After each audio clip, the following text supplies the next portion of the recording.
अपने भ्रमण अभियान पर घूमते घूमते मैं मनीष आ पहुंचा हूं भारत के दिल मध्य प्रदेश के स्थान विशेष में, जो कहलाता है भोजपुर स्थित भोजेश्वर महादेव मंदिर। और यह भोजेश्वर महादेव मंदिर जो है भोपाल शहर से है 32 किलोमीटर की दूरी पर और स्थित है मध्य प्रदेश के रायसेन जिले की गौहरगंज तहसील है उसके अंदर। बाहर से कुछ ऐसा दिखाई देता है यह मंदिर, और जैसा कि आप देख रहे हैं यह देखने से लग रहा है कि अधूरा है। मंदिर अधूरा क्यों है ये भी मैं आपको बताऊंगा, लेकिन पहले देखिए मैं मंदिर के अंदर आखिर पहुंचा कैसे। इस तरफ है सामने भोजपुर का भोजेश्वर महादेव मंदिर, थोड़ा सा चल के जाना होगा। और यहाँ राइट साइड में जाता है रास्ता भूतनाथ मंदिर समूह आशापुरी, जो 7 किलोमीटर दूर है इस तरफ। यहाँ से आप प्रसाद ले सकते हैं। तो ये देखिए यहाँ पहाड़ी पर स्थित है भोजपुर महादेव मंदिर। तो ये है भोजपुर का प्रसिद्ध भोजेश्वर महादेव मंदिर। वहाँ तक आप अपने वाहन से आ सकते हैं उस हरे बोर्ड तक, और उसके बाद में आपको पैदल चलकर यहाँ थोड़ा सा आना होता है। इस तरफ यहाँ दुकानें बनी हुई हैं, देख रहे हैं आप कितना विशाल द्वार है इसका। और वहाँ सामने दर्शन हो रहे हैं विशाल शिवलिंग के। इस मंदिर के अंदर जो स्थापित शिवलिंग है वह दुनिया का सबसे विशाल शिवलिंग है, जिसका निर्माण एक ही पत्थर से किया गया है, जो कि चिकना बलुआ पत्थर है। ये देखिए आप कितनी ऊंचाई है इसकी, यह भी आपको बताऊंगा, लेकिन आप इसका आकार देख सकते हैं कितना विशाल है। 7.5 फीट ऊंचाई का है, और इसकी जो जलेरी या जो योनि भाग है वो है 17.8 फुट का। और अगर हम नीचे जो आधार है इसका, उससे अगर हम शिवलिंग तक की ऊंचाई अगर हम कैलकुलेट करते हैं तो यह 40 फीट से भी ज्यादा होती है। इतना विशाल आकार का यह होते हुए भी यह मंदिर आज भी अधूरा है। ऊपर जो आप देख रहे हैं मंदिर का अधूरा गुंबद, मंदिर को अधूरा छोड़ दिया गया था तो यह भी अधूरा रह गया था। और पहले इस मंदिर की जो छत है वह भी टूट गई थी, तो जिसे वापस से रिस्टोर किया गया था। भारत भूमि के अंदर जो गुंबद का निर्माण है वह इस्लाम के आगमन से पूर्व भी होता था, और इतिहासकार मानते हैं कि भारत के अंदर जो गुंबद निर्माण की जो सबसे पहली इमारत या जो भवन था वह यही है, जो आज भी विद्यमान है। भले ही इसका गुंबद जो है वह अधूरा हो, लेकिन यह जो गुंबद है यह गोलाकार न होकर पिरामिड के आकार का होता था। अपने आप में एकमात्र ऐसा अनोखा मंदिर है जिसका आर्किटेक्चरल जो प्लान है उसका उत्कीर्णन यहाँ पर पत्थरों के अंदर मंदिर प्रांगण के अंदर ही किया गया है। उसको देखने पर यह ज्ञात होता है कि यह जो मंदिर है अगर यह पूरा बनता तो यह और भी विशाल बनता, लेकिन अज्ञात कारण से यह बीच में ही बंद कर दिया गया। मंदिर जो है अधूरा रह गया। प्रवेश द्वार है, इसके द्वार नहीं है, और यह पश्चिम दिशा की तरफ यहाँ देखता हुआ है। आप देख सकते हैं सूर्यदेव अभी पश्चिम दिशा में ही अस्त होंगे। देखिए यहाँ भी एक शिवलिंग है और नंदी विराजमान है भोले बाबा के साथ में, और इस तरफ भी एक शिवलिंग है जहाँ शिव परिवार मौजूद है।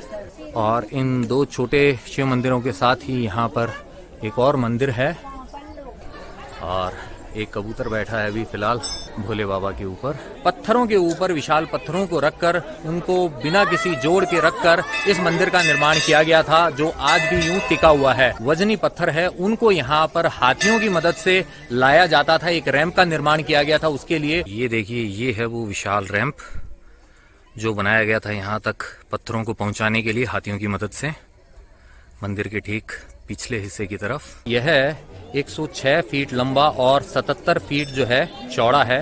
देख सकते हैं आप यहाँ सामने कितना खाली क्षेत्र है, और इसका निर्माण किया गया है 17 फुट ऊंचे चबूतरे पर। ये देख सकते हैं आप, इस तरफ रैंप बना हुआ है आने के लिए।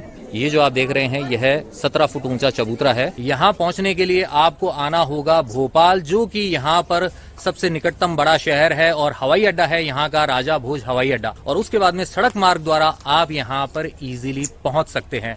वैसे अगर आप आना चाहते हैं टैक्सी द्वारा या फिर आप आना चाहते हैं ऑटो द्वारा, आपकी मर्जी है, आप जैसे आना चाहें आ सकते हैं। अगर आप आना चाहते हैं ट्रेन से रेल मार्ग द्वारा तो उसके लिए आपको आना होगा भोपाल। जी हाँ, भोपाल का जो है रेलवे स्टेशन, वहां से आपको इजीली यहाँ तक आने के साधन मिल जाएंगे। तो इस तरीके से आप पहुंच सकते हैं भोपाल में, और उसके बाद में आ सकते हैं भोजपुर। मैं हूँ नंदिनी। तो यहाँ पे आप पहली बार आए हैं? नहीं, मैं तो बहुत बार आई, मैं तो बचपन से आती रहती हूँ। ओके चलिए दर्शन करते हैं। जो मंदिर का प्रवेश द्वार है यह 33 फीट ऊंचा है, और इसके दोनों तरफ ये जो आप देख रहे हैं कलाकृतियां, ये है शिवगण, अप्सराएं और जो नदी देवियां हैं देवी गंगा और देवी यमुना उनकी प्रतिमाएं हैं। ये कुछ टूटी हुई प्रतिमाएं हैं जिन्हें यहाँ पर रखा गया है। एक घंटी की संरचना बनाई गई है। घंटी की संरचना इस तरफ भी है और यहाँ भी देख सकते हैं आप। तो सबसे पहले हम उत्तरी दिशा में जो दीवार बनी हुई इसको देखते हैं, और यहाँ जब हम देखते हैं तो ये वाला जो बाकी हिस्सा है यह बिल्कुल प्लेन है, और वहाँ पर आप देखेंगे ये झरोखे नुमा संरचना है, इसको बनाया गया है। वहाँ पर कोई खिड़की नहीं है। बाकी का हिस्सा आप देखेंगे तो बिल्कुल प्लेन है। ये जो आप देख रहे हैं मकर की आकृति, शिव जी का जो जल अभिषेक किया जाता है वह बहता हुआ यहाँ से आता है बाहर। मंदिर प्रांगण में आपको काफी लंगूर देखने को मिलेंगे। दक्षिणी दीवार जो है उस तरफ चल के देखते हैं। इस तरफ से आप देख सकते हैं ये जो नकली बालकनी है उसकी जो संरचना बनाई गई थी, यहाँ से क्लियरली हम देख सकते हैं क्योंकि सूर्यदेव का भरपूर प्रकाश मिल रहा है। और बाकी की आप दीवार देख सकते हैं बिल्कुल प्लेन है। पीछे वाला भाग जो है वो पूर्वी भाग है, देख सकते हैं वहाँ काफी हरियाली है। मंडप और जो गर्भगृह है वो एक ही कर दिया था महाराज भोज ने, और यही इसकी एक विशेषता है। ये देखिए, यहाँ आप देख सकते हैं सूर्यदेव का प्रकाश आता है क्योंकि पश्चिम दिशा को देखते हुए है यह शिवलिंग।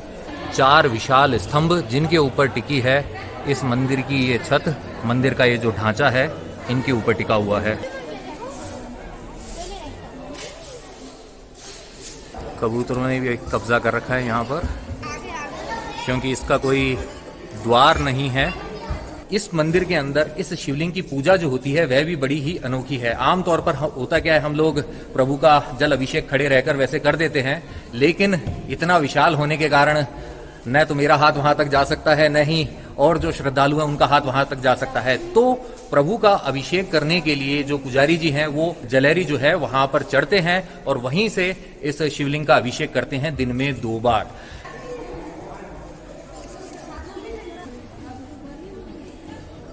और वहां भी मधुमक्खियों का छत्ता है। 4 विशाल स्तंभ है। ये कितने ऊंचे हैं ये देखिए।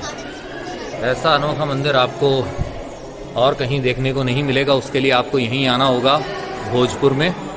कुछ सालों पहले इस मंदिर की जो टूटी हुई छत थी उससे यह सुर्खियों में आ गया था, लोगों का ध्यान इस मंदिर की तरफ आकर्षित हुआ था। और बाद में जो हमारा आर्कियोलॉजिकल सर्वे ऑफ इंडिया है उसने 2006 और 7 का जो समय था उसके अंदर इसकी जो टूटी हुई छत है उसको रिस्टोर किया था, और उन्होंने प्रयास किया था कि इसका ये जो मूल स्वरूप है इसमें कोई भी चेंजेस नहीं आए। ये भाग जो है यहाँ पे ये टूटा हुआ है, यहीं से पुष्प अर्पित किए जा रहे हैं भोले बाबा को क्योंकि ऊपर तक नहीं पहुंच सकते हैं।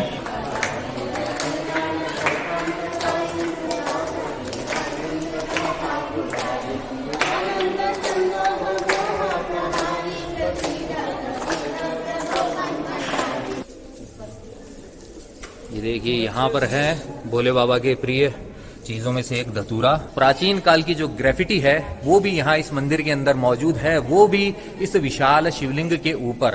पुरानी प्राचीन लिपि है उसके अंदर कुछ टेक्स्ट है वो यहाँ पे लिखा गया है, और जो पुरानी लिपि के जानकार हैं उन्होंने वो नाम जो बताया है, if I am not wrong, तो वो नाम है अच्युत ध्वज। मैं वो भी दिखाता हूँ कहाँ लिखा गया है। देखिए जलेरी से जब हम नीचे की तरफ देखते हैं तो यहाँ ये जो आधार है इसके ऊपर यहाँ पर ये जो नाम लिखा गया है प्राचीन लिपि के अंदर, ये देखिए। पहले कुछ इतिहासकार हैं वो सोचते थे कि किसी जिस आर्टिस्ट ने इसका निर्माण किया था शायद वह उनका नाम हो, लेकिन यह नाम जो है एक घुमंतु साधु का बताया जाता है जो कि यहाँ पर आए थे मंदिर निर्माण के 300-400 साल बाद, क्योंकि यही जो नाम है यह कोटा झालावाड़ के जो कुछ मंदिर है वहां पर भी अंकित मिलता है। तो हो सकता है वो जो घुमंतु घुमक्कड़ साधु बाबा थे उन्होंने अपना नाम यहाँ पर लिख दिया था। तो हमारे भारत देश की प्राचीन ग्रेफिटी का उदाहरण अभी मैंने आपको दिखाया है।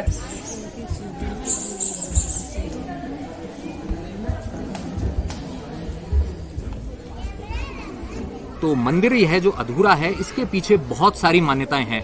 पहली अगर प्राचीन मान्यता की अगर हम बात करें तो वह जुड़ी हुई है महाभारत काल से। कहा जाता है कि इस मंदिर का निर्माण जो है महाबली भीम द्वारा अपने भाइयों के साथ में किया गया था ताकि उनकी माता कुंती वो यहाँ पर पूजा कर सके। पास में ही स्थित जो भीमबेटका है वहां पर पांडवों ने अज्ञातवास के दौरान निवास किया था और उस समय माता कुंती की शिव पूजा के लिए महाबली भीम ने भारी भारी पत्थरों को उठाकर यहाँ पर रखा था और यहाँ पे इस मंदिर का निर्माण किया था।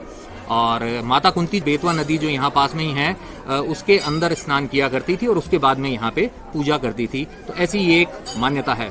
और एक रात के अंदर ही इस मंदिर का निर्माण करना था पांडवों को, लेकिन कहा जाता है कि मुर्गे की बाग हो गई थी और इस वजह से उन्हें लगा कि अब सवेरा हो ही गया है, तो इसलिए उन्होंने मंदिर का जो निर्माण कार्य है उसको बीच में ही रोक दिया। और यह जो मंदिर के आसपास का क्षेत्र है जहां हम देखते हैं तो वहां पर हमें बहुत सारे अधूरे जो पाषाण स्तंभ हैं और जो मूर्तियां हैं वह भी दिखाई देती है। तो वो इस बात की परिचायक है कि इस मंदिर का जो निर्माण है उसे अचानक से ही बीच में अधूरा छोड़ दिया गया था। इतिहासकारों का मत है कि इस मंदिर का निर्माण चक्रवर्ती सम्राट विक्रमादित्य के ही जो वंशज थे महाराज भोज प्रथम, उन्होंने 11वीं शताब्दी के अंदर कराया था और उनका जो कार्यकाल माना जाता है वो है 1010 से 1055 का समय। तो लगभग 45 वर्षों का उनका शासनकाल था जिसके अंदर उन्होंने अनेक बड़े बड़े काम किए थे।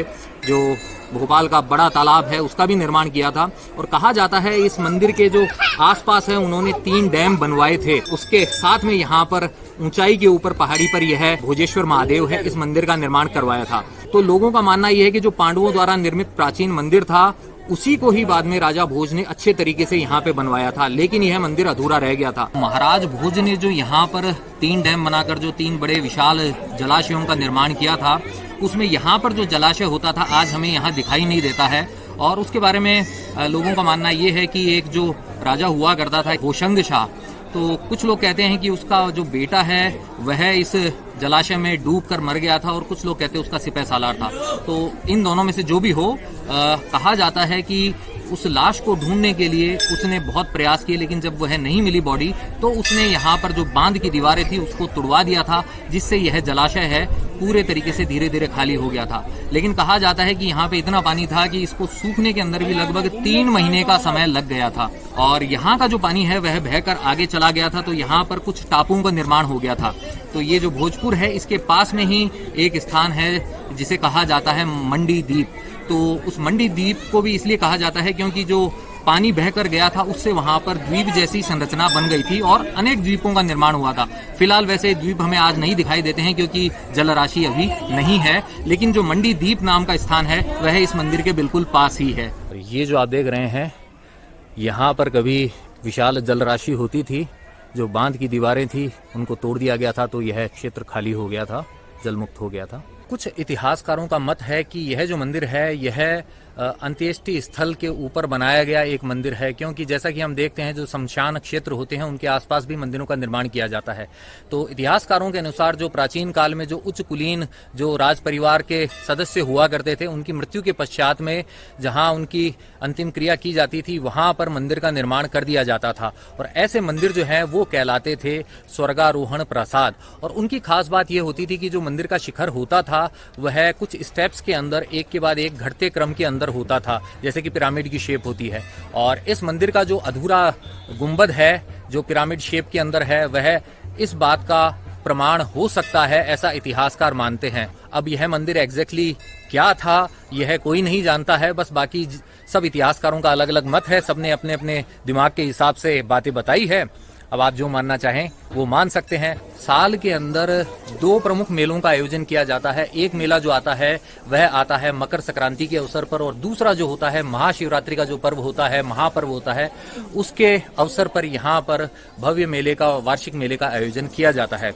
और जो महाशिवरात्रि का समय होता है उसी समय यहाँ पर इस क्षेत्र के अंदर जो भोजपुर समारोह होता है, 3 दिवसीय भोजपुर समारोह जो मेला होता है उसका आयोजन भी किया जाता है। यहाँ नीचे की तरफ भी कुछ समाधियां बनी हुई है, तो जो यहाँ पर प्रभु की सेवा किया करते थे उनकी ही समाधियां यहाँ मंदिर प्रांगण के अंदर बनी हुई हैं। एक समाधि जो है वो आप देख रहे हैं, एक ये समाधि है और एक समाधि वहाँ सामने नीचे दिखाई दे रही है, देख रहे हैं आप, यहाँ भी लंगूरों की फौज है।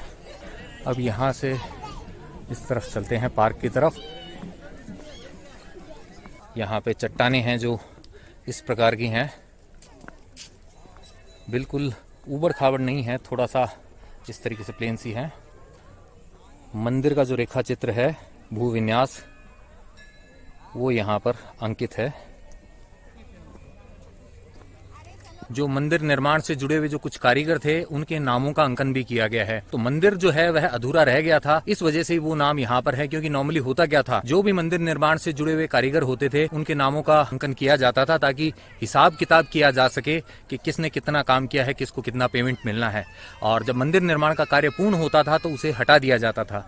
लेकिन मंदिर को जो बीच में ही अधूरा छोड़ दिया गया, इस वजह से वो नाम भी अंकित रह गए हैं। इस तरीके से यहाँ पर जो मंदिर का जो रेखा चित्र है जो वो यहाँ पत्थरों पर बनवाया गया था, उसे संरक्षित रखने के लिए, बचाने के लिए यूं रेलिंग लगाई गई है। थोड़ी देर बाद में होगा यहाँ पे सूर्यास्त और आप देख सकते हैं उससे पहले का नज़ारा।